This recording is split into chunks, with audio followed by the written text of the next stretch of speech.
Hi folks, and a very warm welcome to this tiny little halftime highlight video of mine about the Grenke Chess Classic 2015. In this year we have pretty much been spoiled by the tournament organizers with fantastic tournaments such as the Tata Steel tournament in Weißensee, which has taken place in January, with Magnus Carlsen winning after 13 rounds, inserting a little winning streak in the middle of the tournament, scoring 6 victories in a row, almost doing a Caruana, which would be 7, but not quite. Never mind, he won the tournament. It was a great event. And right now, as we are speaking, as I am speaking, matter of fact, there is the last round of the Gibraltar Open taking place, one of the strongest opens in the world, starring Hikaru Nakamura and Veselin Topalov and a lot of other very strong grandmasters. And in fact, Hikaru has got quite good chances to win this tournament in this very last round, so that is exciting. Don't forget about the Moscow Open, also a gigantic event with a lot of chess grandmasters taking place right now too. And also, don't forget about the tournament that I want to discuss in this very video, the Baden-Baden Grenke Chess Classic. Today there's a rest day, but 3 rounds have been played and the whole world is looking to Baden-Baden, checking out how the best of the best are contesting each other. And after 3 rounds, we have some kind of a table right here to my right side, and we see that not Magnus Carlsen is on top, but Arkady Naiditsch and Fabiano Caruana. So, very strong tournament. Participants are, amongst others, the world's number one, the world champion Magnus Carlsen, as already mentioned. Then we have Fabiano Caruana, number 2 of the world. We have Vishy Anand, the guy who has the chance to redeem himself from the loss of the match in Sochi last year and to beat Magnus Carlsen in the very next round. So round number 4 starting tomorrow. We have Levon Aronian, who used to be number 2 of the world for a very, very long time. Now he is kind of on a downward spiral, but still very interesting to see how he would play in this tournament. Then there is the French Grandmaster Etienne Bacrot, also a very strong player. Mickey Adams, the experienced guy from Great Britain. And the participant list is completed by David Baramidze, the German Grandmaster, which is a little bit something of an underdog in this tournament, with his ELO being almost 200 points lower than the average of the whole tournament. And Arkady Naiditsch, number 1, Germany's number 1, and a very, very strong player. So, exciting stuff. And as you can see, the average of this tournament is 2750. Considering that 2 locals are taking part, this is quite a heavyweight tournament. So let's see how this table came about.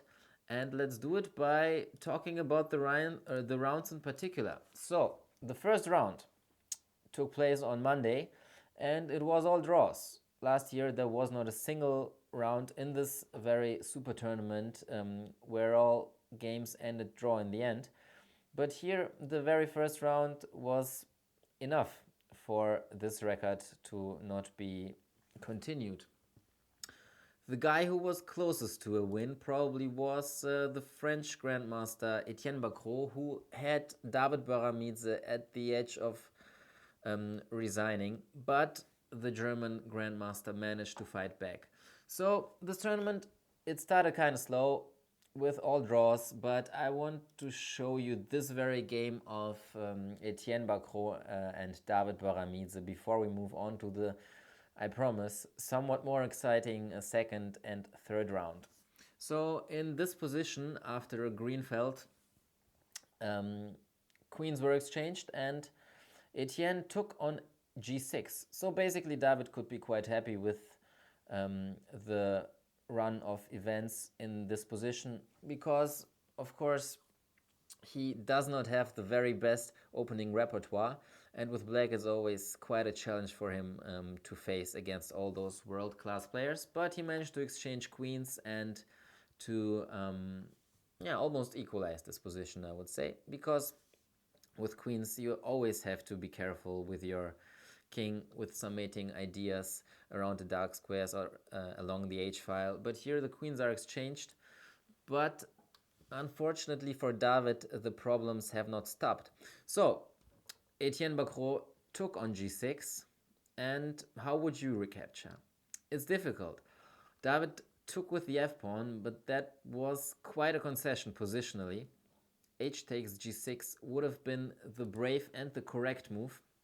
However, David was afraid of motives along the h-file, rook h8, skewering the king and the rook on a8 in some lines when the bishop has moved. So it is quite understandable he didn't want to take this risk, but this move also has its drawbacks. Obviously, the rook is still hitting h7 on the h-file, but even more importantly, it opens up the central position and also weakens the king further on. The squares e6 and e5 might prove crucial in the further evolution of the game, and accordingly the game continued. So after all, a little mistake here, a positional concession by David Baramidze, but it was not so easy to estimate over the board whether White's attacking prospects in the case of h takes g6 would be really that dangerous. Computer says they're not, but easy for me to say with the electronic crutches that I'm given here. So f takes g6 followed, exchange on c4 for faster development of the white's pieces, and knight h3. So immediately we see knight is willing to jump to g5 or to f4 and to come closer to the black king, and especially to hit the h7 pawn from g5 or to enter e6. So that is not pleasant. Rook e7, knight g5, h5, and here g4. It is quite a difficult position, no doubt about that, but here David made a crucial mistake and he took on g4. He did have to play rook e5 here.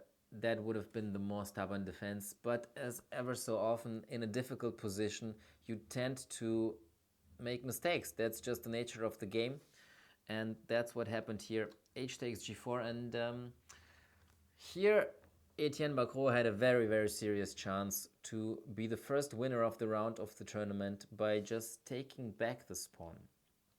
Now, of course he saw that move, and he saw the ideas behind this move, but he figured that after knight ce4, his advantage would be even bigger, because now rook h7, rook h8 check is a very serious threat.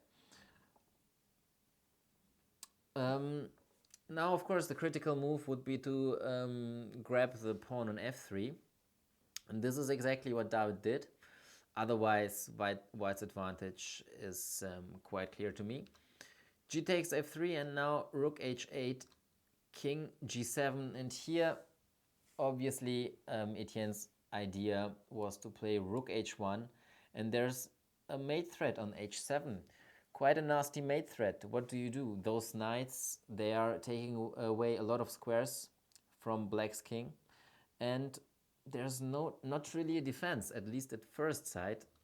In fact, there is a defense, and David had spotted it just in the right moment to take on f3.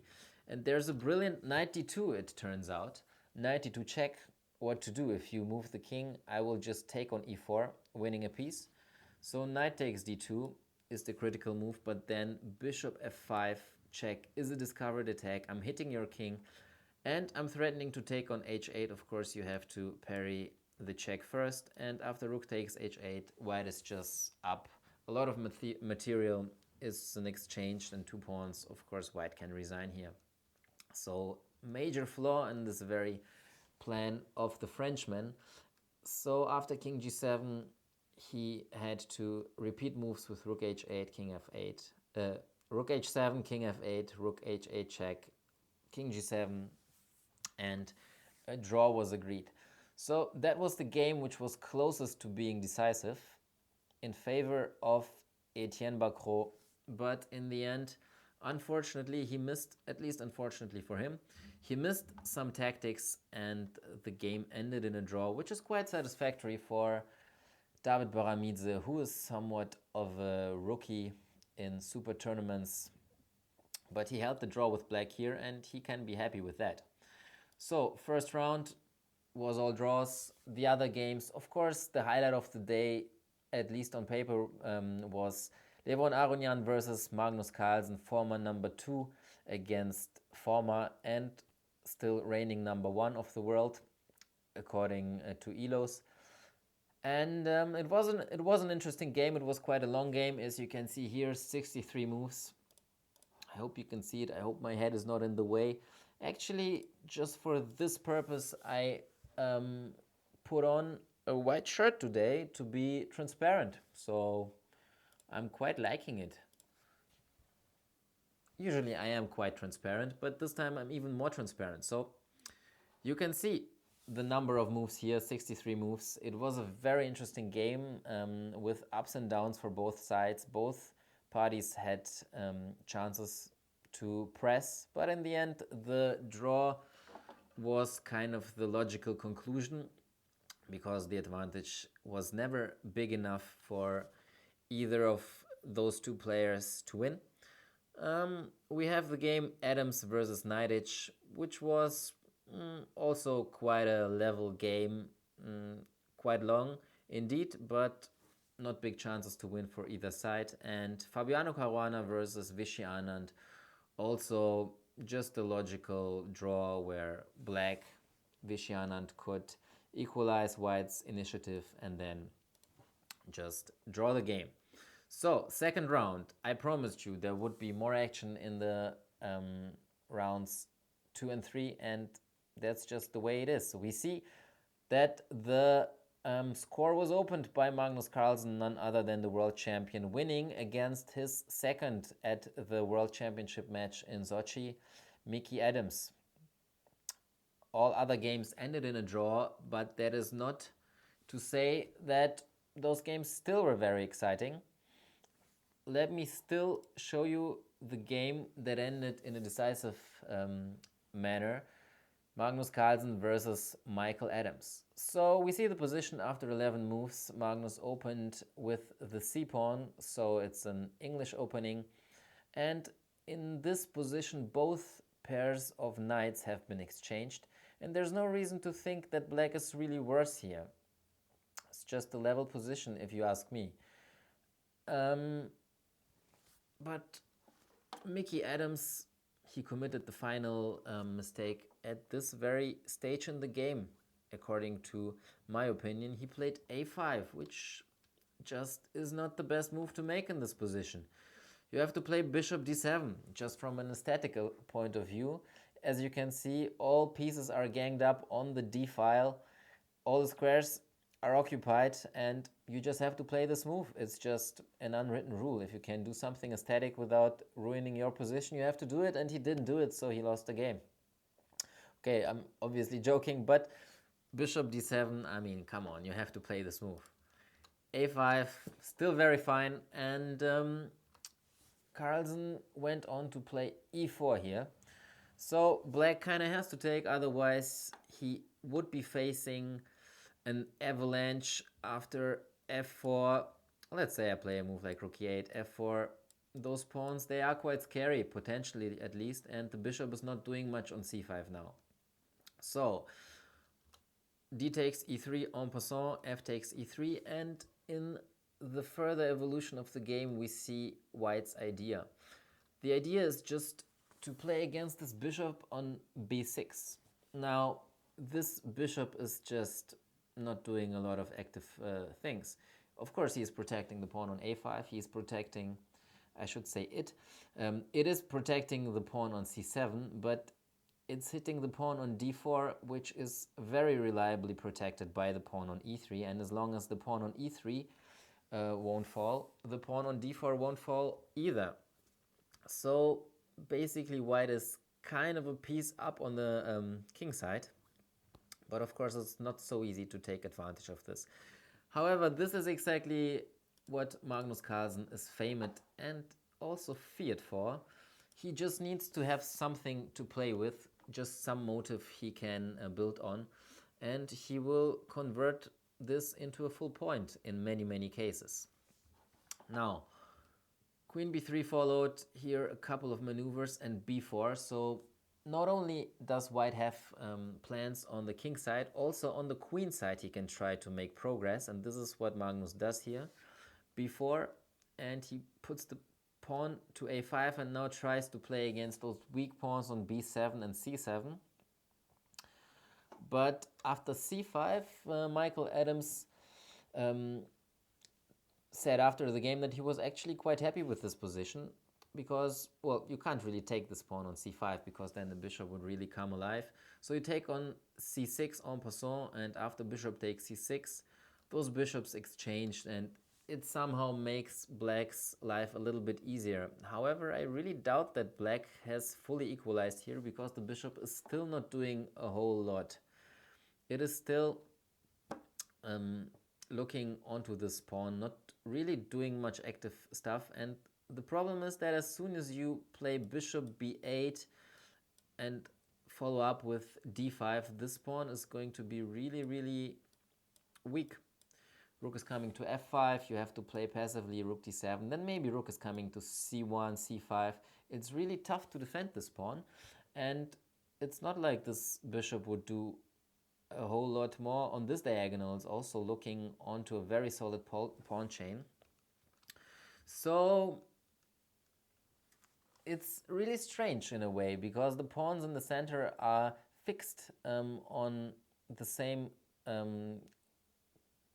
color of squares as the bishop is. So bishop on d2, pawns on e3 and d4. One would suspect that this is not in favor of white, because this way the bishop cannot move around its own pawns, and additionally the light squares around this pawn chain, they might become weak. However, it's not so simple in this position because really the white bishop, it has prospects. It can go to b4, as we can see later in the game. It went to e1 and g3 later on. It's defending the pawn on e3 very reliably, and the black bishop is not doing a lot. Also b7, d6, f7, those are potentially weak pawns, whereas white is always just defending one pawn on e3, and other than that, he's just having a good time. So I think it's quite unpleasant for black, in fact. And, well, the game went on with queen d7, rook af1. Doesn't matter too much, the concrete moves. And at some point, which would be here, Adams had the chance to equalize with a move like g6, which are very concrete measures. However, in time trouble, you don't really want to play such a move, weakening your king side. However, you had to kick this rook away to seize the fact that the rook doesn't really have any good options here. So g6 would have been a good move. Instead, queen e8, and here it went downhill for Mickey Adams. And, well, there is this technique of Magnus Carlsen everyone is afraid of, and this is just converting those kind of tiny advantages. He won the pawn on b7, and then he just converted the full point, and he won the game. So that was kind of the highlight of the second round, and all other games ended in a draw. Well, let me try to summarize the games in a couple of words. We have Baramidze versus Aronian, with David playing with the white pieces. He was quite happy with the draw though, so he went for simplifications early on in the game. Even had an edge at some point, had some chances to play for advantage, but in the end, draw was fine too. Vishy Anand versus Arkady Naiditsch. Vishy had a very promising position after the opening, of course, because this guy is just very well prepared each and every time. But then he couldn't really convert it, and Arkady Naiditsch defended very stubbornly, and he managed to hold a very interesting rook endgame and to score half a point in this game. And then we had Caruana versus Bacro, also very intense game, very interesting, where Caruana had some chances with the white pieces. He was a pawn up at some place, although opposite colored bishops Black's king was kind of vulnerable, but Bacro had just enough counterplay to hold the draw here. So also very interesting game. And then we have round 3, which was the highlight round of this tournament, at least for me, with 3 decisive results. Amongst others, the world champion, this time not on the winning side, however, but losing. Losing to Arkady Naiditsch, just the way he did in the Olympiad last year in Tromsø. He lost the game against German number 1 with the white colors. And that proved to be the decisive result in the match between Norway and Germany, because all the other games, they ended in a draw, and it was Arkady Naiditsch who scored the decisive victory in this match. So there was the chance for Magnus Carlsen to redeem himself and to take revenge. However, he couldn't do it. He lost the game, and a very intense game it was. Well, we will come back to this game later, but let me first just show you the other highlights of the rounds. And by highlights, I basically mean all decisive games, which is what I'm going to show you. Bishop d3 was the last move by Mickey Adams in this encounter with German Grandmaster David Baramidze, who, of course, as a kind of a newbie in those super tournaments, basically is always happy with the draw. And here, with the move b4, he would have had good chances to keep equality. It is a tricky position here. Obviously, that this position has arisen from the Spanish opening, which we say in German. However, Ruy Lopez is the correct term in English. So Bishop d3 was the last move, and White is kind of ganging up on this pawn on b5. Also, the pawn on a6 is some kind of a weakness. On the other hand, Black's pieces are quite active. This bishop on the diagonal a7 to g1 I quite like. And there are motives with knight g3, for example, sometimes. Knight f4 is also a very strong move in many lines. Bishop takes h3 as soon as the queen moves in order to take this knight on f3. So quite some counterplay, and b4 would have been the best move here, with the idea to just play for compensation, to give up a pawn and play for compensation in such a manner. But this, of course, is the recommendation of an engine. I'm not really that clever to present you with those lines on my own, but with the electronic crutches, it becomes clear that Black has quite good compensation here. Instead, Baramidze played knight e7, which proved to be quite a problematic move. It is a tricky idea, as we can see after bishop g5, which seems to win a piece at first glance, but if you look closer, then you can see that bishop takes n7, winning a knight, in fact loses the game after a knight f4, which obviously was Baramidze's idea. Hitting the queen, threatening mate on g2, White has to give up material, the queen probably, and yeah, it's very bad for White. You can't do that. So what's the idea after a takes b5, a takes b5, if I just grab this pawn? Well, at first sight you might think bishop takes f2 is a winner here, because after recapturing you take the rook and a1 and you have gained an exchange. However, there is a counter-discovered attack by playing bishop g5 here, attacking the queen, attacking the rook, and White manages to be up material at the end of the day. So even bishop takes b5 was possible here. Not sure what Baramidze missed. However, Michael Adams found an even stronger continuation, after which the game was basically over. And it was very interesting how he did it. Well, he took on a7, he sacrificed the exchange, rook takes a7 and played bishop g5. And you might have spotted the idea already. After queen g6, there is some kind of a double attack, making use of the circumstance that this rook on a7 is not defended, this knight on e7 is not protected either, and also the queen on g6 is kind of in dire straits. because white could just play knight takes e5 or knight h4 if the bishop was defended on g5 and capture this queen. So queen e3, very strong move, multi-purpose, hitting this rook, threatening to take on e5, threatening knight h4, and threatening to take on e7. So basically four major threats which can't be parried. That's the fact. f6 was the move that Baramidze played, but after queen takes a7, f takes g5, he was just an exchange down and he did not have enough counterplay. Of course, there are some practical issues here for white. You have to look out a little bit because black's pieces are quite active on the king side while the queen is very far away, with ideas such as g4, knight f4, take on h3, the rook on f8 is very active too. Sometimes the knight might come into play via g6 and then h4 or f4. So quite some counterplay ideas there, but Mickey Adams managed to convert his advantage more or less convincingly, and he won this game.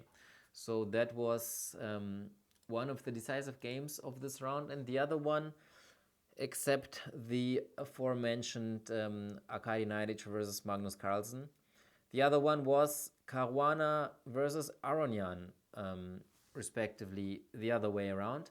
And that was the position after 22 moves, as you can see on the board. And, well, it's interesting because a lot of factors are at work here. We have this kind of Sicilian structure with c4 and e4 pawns and backward pawn on d6. There's a very nice square on d5, but unfortunately for white, the knight is quite far away from that. So Levon played knight h4, g3 now with the idea to transfer the knight to d5 via g2, e3 and d5. However, it turns out this is quite a slow plan. And even weaker than this pawn on d6 is the pawn on c4. So Caruana's just played queen c7 here, and the knight, which just removed itself from the center, is too far away to defend this pawn. And as we can see, b3 fails to b5, where this pawn is pinned and cannot take on b5 because the bishop would be hanging. So queen c7 kind of rendered this pawn on c4 lost in a way because you cannot really defend it. However, Levon tried to go for some positional compensation. Knight g2 is what he played. Caruana took on c4, knight e3, and after the exchange of the light squared bishop, he could argue that he has some compensation after queen takes d3, for example, with this very nice square on d5. The pawn on d6 might become weak in some lines by means of bishop b4, sometimes knight c4 maybe. Also, black's king is kind of loose with those two pawns being a little bit too advanced. And yeah, well, it's a pawn at the end of the day, but white has some counterplay. So rook takes d3 was the move played by Levon Aronian, with the idea that after knight takes e4, not the immediate knight to d5 is winning material, because it's actually not. Black has the in-between move, knight takes c3, and, well, he's 2 pawns up, because this knight obviously is attacking the queen on e2. So Aronian's idea was to take on c3 first, just to get rid of this bishop, take a pawn with it into its own grave, and then after knight d5 to hit all the pieces that are there from black's perspective, except the rooks. Well, attacking the queen, attacking the bishop, attacking the knight.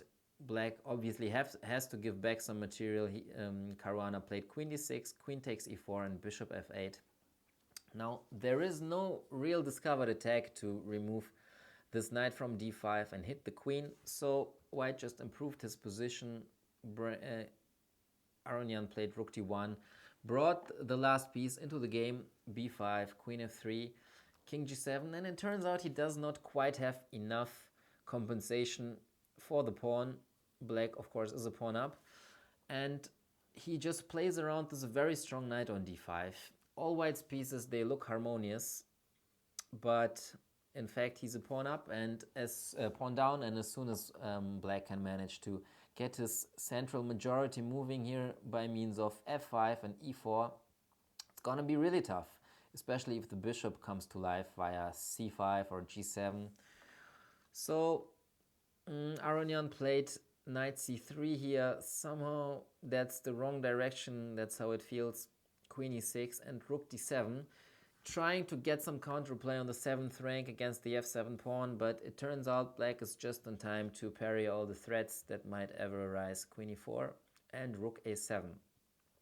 And here black is basically just much better. He gets rid of the rook on the 7th rank and follows up with f5, e4, then maybe e3. The bishop is a very strong piece here, and the knight is not as dominant as it used to be on d5. So after an exchange on e6, well, black is just better. So what to do? White plays rook d8. And this is basically just big mistake because, well, as you can see yourself, after rook takes d8, there is a tactical motive which seems to have slipped by Levon Aronian. And Fabiano Caruana, of course, doesn't allow chances to be unseized if they are as big as this one. So he just takes on f2. And after king takes f2, there is not queen b6, so watch out for that. Probably that was the idea from the Armenian super grandmaster, because here after queen e3 there is this way to hit back on a7 and to win back material, actually with a almost winning position. So queen b6 check, that's not it, but there's another square which probably Aronian has missed, which is f6, and here from f6 the queen is also double attacking the king and the rook, winning back the exchange, and, well, not back, just winning the exchange, and remaining with just a lot of extra material, which of course renders the position pretty hopeless for white. So bishop takes f2, just an easy overlooker. Is that a word? Overlook, oversight? Well, easy mistake by white. And after king g2, which was Levon's choice, bishop b6, rook d2, rook c7, black has just consolidated and was 2 pawns up, so no problems in converting this advantage for a guy like Fabiano. So that was the second game that was decisive in this round. So what can we say more about this game? Caruano back on track with this win on +1. Number 2 of the world back again. He has fallen down after 2 draws from the second rank because Alexander Grishuk, while not being active, overtook him because Caruana just lost a couple of points there. Now he's back on track, number 2 of the world. But Levon Aronian, who used to be the number 2 of the world for a long, long time, has dropped out of the top 10 even. He is just not himself these days.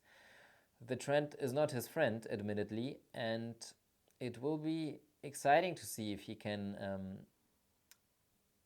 ever get back in this tournament from such a devastating loss in this game and such bad results in the past months. So poor Levon, but he still is a very, very strong player, and I'm sure he will fight back. So let's come to the highlight of the tournament and of this round. Let's approach this game between Arkady Naiditsch and Magnus Carlsen. Well, it's a very long game, so I will try to keep it as short as possible, but it is very interesting, so I'm probably not gonna be able to do it. Now, there is this history, of course, of Arkady winning against Magnus in Tromsø in August. So Magnus wanted to win back, to fight back and to win this game, and this is why he played a flank opening with 1 g6. Of course, he could have played e5 and opted for the Berlin Wall, which would have most probably ended in a draw. But whenever he plays g6 or something like that, some odd move, not one of the main lines, he kind of says, well, I'm black, but still I want to win. And we also have seen, especially in Vaikanse, that this has not been the right strategy, as it turns out, because he lost a game against Wojtaszek. He was worse in another game where he played d4, d6. So all those sidelines, for some reason, they don't work out for Magnus that well yet.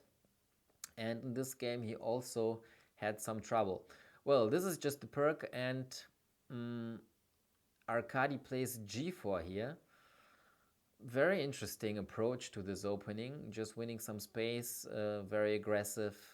Maybe some kingside attack is looming in the future, just to put the bishop to g2 and knight to e2, maybe castle shortside later on, play f4. So interesting move, g4 and e5.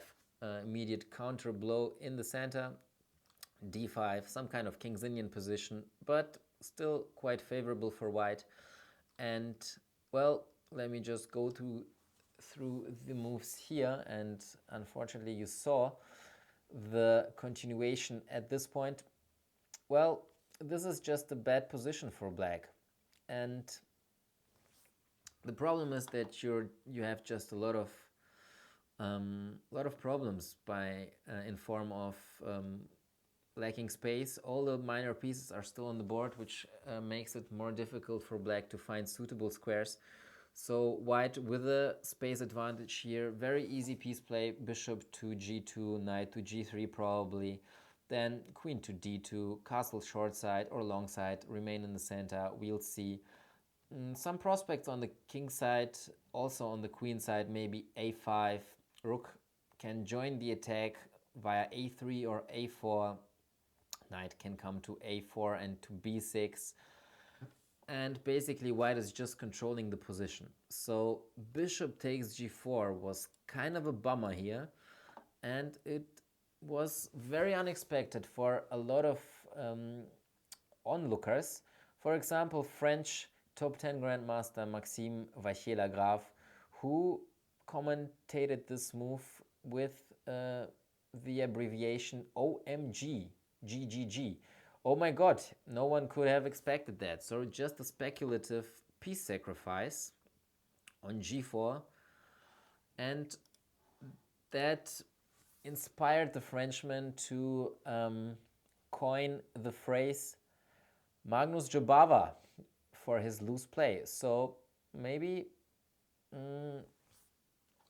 there's a chance we will see more of that in the future, but I don't really think so, because bishop g4 is just a very puzzling move.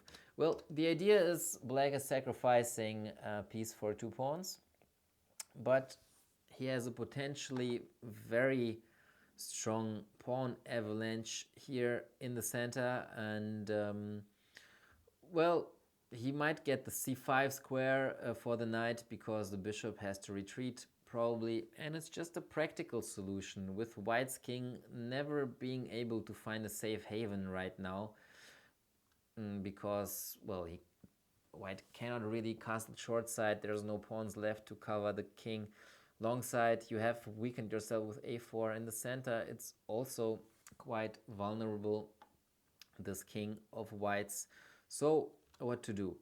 Well, queen d2 was Arkady's choice, and well, let's browse through the game a little quicker than usual, because it is quite a long and tense game, and let's focus on the critical moments. So white admittedly is clearly better in this position, but it's very, very complicated, and Magnus just a very strong player who can outplay his opponents even in these positions, because, well, they are complicated and imbalanced. But Arkady proved that he can keep up with this tempo. So f5, bishop g5, well, some moves, very complicated, but not critical. And so here the pawns on b2 and b7 have been exchanged. And, well, the question is to whose favor is that? Still, black's pawn chain is pretty impressive. It's a very, very nice pawn structure here for black, and there are quite some weaknesses in white's camp, like for example a4 pawn, d5 pawn, c2 pawn. The king is not safe at all. The c file can be used for attack purposes. The king is not safe, so some compensation here, but it is also a concrete position, and white's pieces, if you have noticed it, they are ganging up on the black king. So there's the bishop, which might exchange on h6 against the black bishop. There's the rook, obviously, shooting via the 7th rank. There's the queen, which is ready to join the attack via the c1 h6 diagonal, and there's a rook on h1, which is aiming at h7 and so on. So after rook a b8, there was a motive of rook takes g7, king takes g7, and bishop takes f5, which both players presumably saw, and here white's attack is very, very dangerous. The idea is that after g takes f5, bishop takes f6, the queen is joining in, and the question is, does black have a draw, or is he just plain out losing? And it's very risky to play such a move like rook a b8, seeing this line, and of course you cannot win this position. If you calculate the lines correctly, you can maybe draw, but maybe also lose. So this is why Magnus Carlsen chose the move rook to f7. And after rook f7, white was back on track after rook b3 and had the clear edge back in his hands again. So queen c5, queen e3, the queens, they are exchanged later on. Well, very complicated stuff. It's not possible to explain the whole game for me in this very short video, but I will show you the most interesting spots, and there's one. So in this position we see that white has 3 pawns and black has 7 pawns. No, counting is not that easy. 6 pawns. So well, black already has 3 pawns for the piece, but there's a tactical idea which enables white to gain back 1 pawn.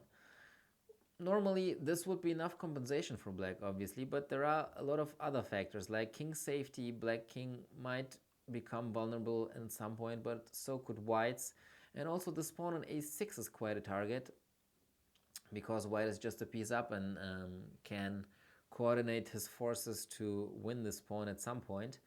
So knight takes e4 is a concrete solution of this position, because after f takes e6, bishop to e6, there's a very nasty pin, so let's just get rid of this pin.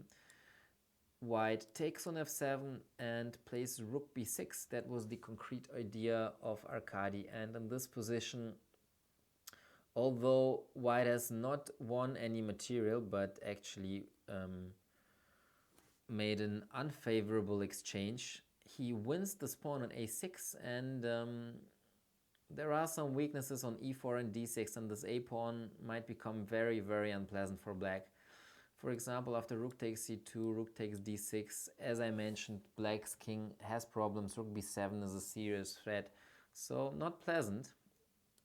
Knight takes e4, very well spotted by Arkady in the previous moves, I assume, because the line was leading to this point. And after knight takes e4, Magnus didn't recapture on e4, he played bishop e5, and here again it was clear that the white is playing for the win here. But still, Magnus is very, very tough to beat because he's very resourceful, and, well, as Nigel Short put it in the commentary, whereas what is a simple grandmaster? But as a simple grandmaster, you would at some point maybe just collapse by yourself, but not Magnus Carlsen.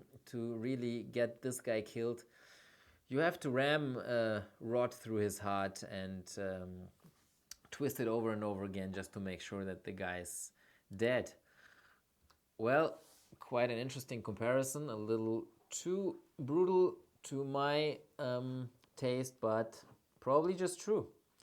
So Magnus Carlsen defending very well, very resourceful, just some moves to get to the critical position. So we can see this is still a factor, this a-pawn. Without the a-pawns, there would be no problem for black. But with the a-pawns, you're always risking to lose this pawn and then to fight against a very dangerous pass pawn along the a-file by white. So that is actually what happened. Arkady just kept fighting, kept making good moves, and at some point he was able to maneuver his knight to c4 and then to take this pawn, but still things were not easy. So black's pawns are rolling.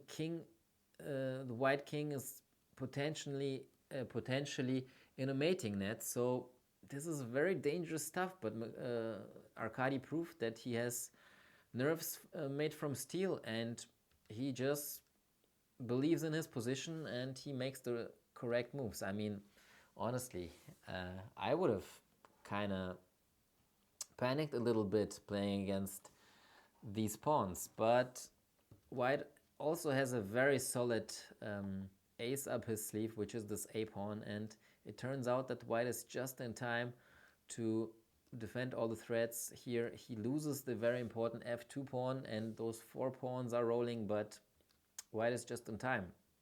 Bishop is covering the f2 square, and there's no way for black to promote his pawns. Rook d2, rook a1, defending from rook d1 mate, and next move is going to be queen a8 queen. g2 check does not really help. Now king h2 is the correct move. King g1 in fact loses, but king h2 is just enough for a win, and white is just quicker, is just in time to win this pawn race. Great game. Very nice performance by Arkady Naiditsch, who just made very strong moves and who proved that he can keep up with such guys as Magnus Carlsen. And I'm sure Magnus will overthink his opening choices after this round. Maybe he will fight back with 6 wins in a row after this loss, as he did in Weißensee. It might prove difficult though at this very tournament, because only 4 rounds are left to go. However, Magnus Carlsen pointed out himself via Twitter that this has been the 4th consecutive loss in the 3rd round for him.